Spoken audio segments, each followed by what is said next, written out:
First అమ్మాయి మా అబ్బాయి 2, 3, 5 పుట్టినరోజు చేస్తూనే ఉంటారు. ఆయుష్ తగినట్ట పెరిగినట్ట, కాటికి దగ్గరికి వెళ్ళినట్టుగా పెరుగుతున్నాడా, కాటికి వెళ్ళిపోతామా? ఆ దృష్టిలో చేయలేం. ఆ దృష్టి ఉంటే అసలు ఏం చేయలేం. కాబట్టి ఏంటి, ఇప్పుడు శరీరం ద్వారా అనుభవించేటువంటి ఈ జ్ఞానేంద్రియాలు, కర్మేంద్రియాలు, ప్రాణేంద్రియాలతో నాలుకను తృప్తిపరచాలి,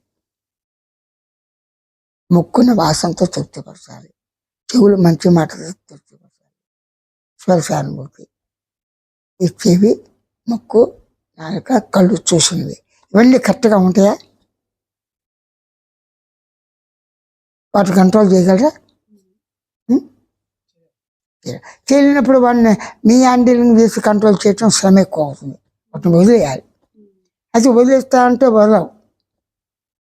నాకు రాగద్వేషాలు ఉండకూడదు అంటారు. ఉండకుండా ఉంటే అప్పుడు ఖచ్చితంగా రాగద్వేషాలు ఉండి తీరాలి. ఏ టైంలో ఉంటాయి? మీకు కలగంటే వస్తాయి, మెలకులు వస్తాయి. కలగంటే వచ్చేటువంటి రాగద్వేషాలు కళ్ళ క్షణికం. రోజు ఒకే కళ్ళ పడుతుందా? మారుతూ ఉంటుంది. ఆ కళ్ళ రూపాలన్నీ ఎవరు? మీ మనసే. ఈ మెలకు వచ్చిన మీ మనసే ఈ దేహాన్ని. మన కళ్ళు సత్యం కాదుగా, అది క్షణికం, దీర్ఘం. ఇది కళే. ఉండి అర్రే ఆయన ఉండి అట్లా కూర్చోపోయాడు, చిన్న వయసు అండి చెప్పుతారు మళ్ళీ మాట. అంటే చావుకు కారణాలు వెతకటం కన్నా ఏదైనా కావచ్చు, యాక్సిడెంట్ కావచ్చు, న్యాచురల్ కావచ్చు, అనారోగ్యం కావచ్చు, అది ఏదైనా కానీ చావు తప్పదు. ఆ దృష్టి ఉన్న వాడికి అప్పుడు మరణ భయం ఉంటుంది. రోజు ఉండకూడదు, అది చావు గ్యారంటీ. ఆయుష్ పెంచలేము, ఏం చేయాలి? ఈ మాట్లాడేది ఎవరు?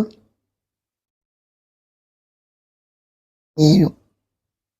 మనం నేనుకి ఇంకో నేనైతే మేము వస్తున్నాం. నేను భార్య బలి, నేను ఒక్కడనే వస్తాను, నా భార్య నేను వస్తున్నాను అంటే ఫస్ట్ పర్సన్ ఎవరు? నీకు ఆయన సెకండ్, నేను థర్డ్. ఫస్ట్ పర్సన్ ఇంపార్టెంట్ ఇస్తావా నీ శరీరానికి, ఆయన శరీరానికి ఇస్తావా? చిన్నప్పటి నుంచి నీ శరీరానికి ఇస్తా.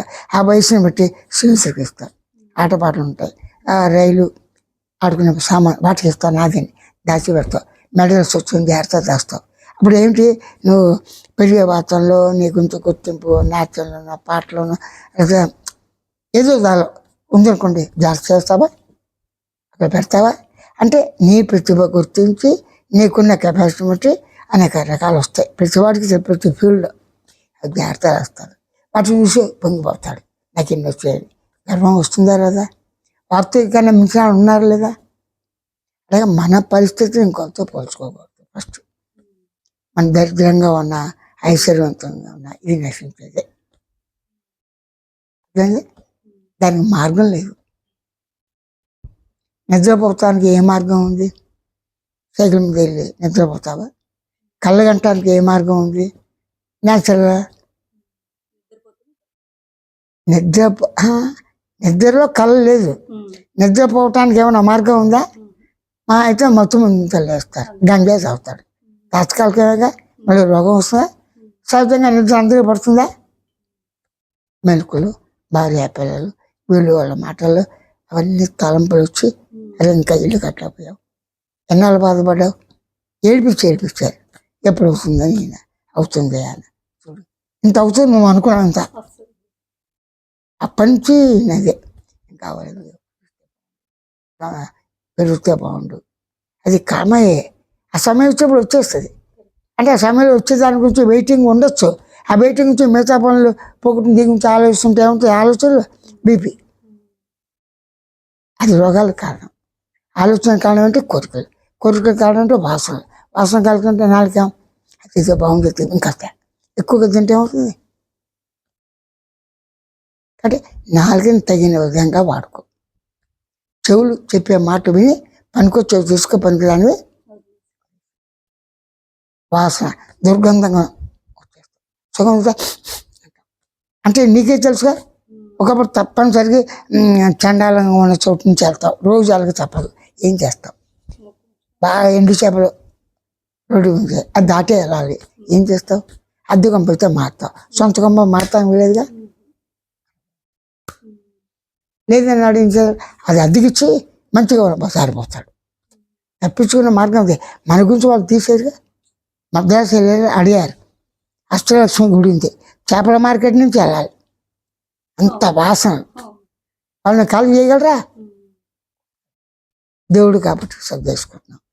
ఆ విధంగా మన ప్రవర్తన మనకి తెలిసినట్టుగా భర్తకి తెలియదు, భర్త ప్రవర్తన చేసేది. అంటే ఆలోచన ఇష్టం వచ్చినట్టు వస్తున్నాయి. ప్రతి ఆలోచన మీతో షేర్ చేసుకోగలరా? నువ్వు చేసుకుంటావా? ప్రతి ఆలోచన చెప్పగలవా ఆయనకి? కుదరదు. అది ఇష్టం వచ్చేట్టు వచ్చేస్తాయి. మంచి చెడు కాదు. వెళ్తాడు, ఏదో ఇలా ఉన్నాడు ఏంటి, ఈవిడ ఏంటి ఇలా ఉంటుంది, ఎలా అయిపోయింది, అన్ని చండాలం ఉంటాయి, మంచిగా ఉంటాయి. మంచి ఆలోచన కూడా నిలబడవు, రెండు కలిసిపోయి ఉంటాయి. కాబట్టి అప్పుడు ఏం చేయాలి? నీవుగానే ఉండు.